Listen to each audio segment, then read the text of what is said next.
Kia ora kora paera tā whai ahau he kairi poata mō Te Karere. I'll sort out the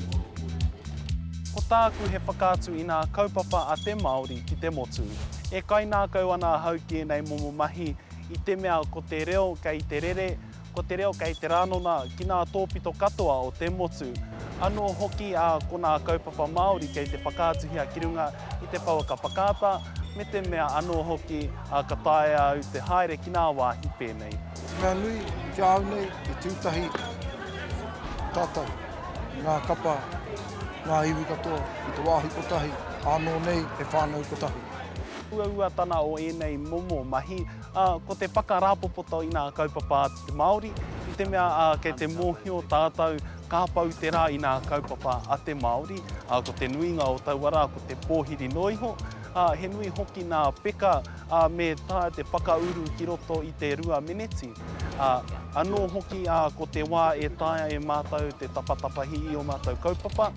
e hara i te mea ka haere noa, ka uiui, ka whakaatuhia i runga i te pauaka whakaata e he, me whai wā anō hoki te tuhituhi i ngā kōrero, te tapatapahi i ngā uiui, te whakauru i ngā pikitia, kātahi ka whakaatuhia i runga i te pauaka whakaata.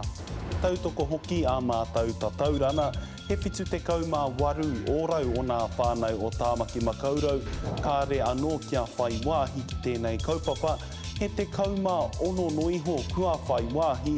te toenga ka re rawa i te paku mōhio. Ko ngā rereke tana o te karere ki era o ngā momo hōtaka, ko te reo Māori, ko ngā mita rereke o ngā kairi poata i te mea e hara i te mea no te kotahi iwi anake mātou, e nari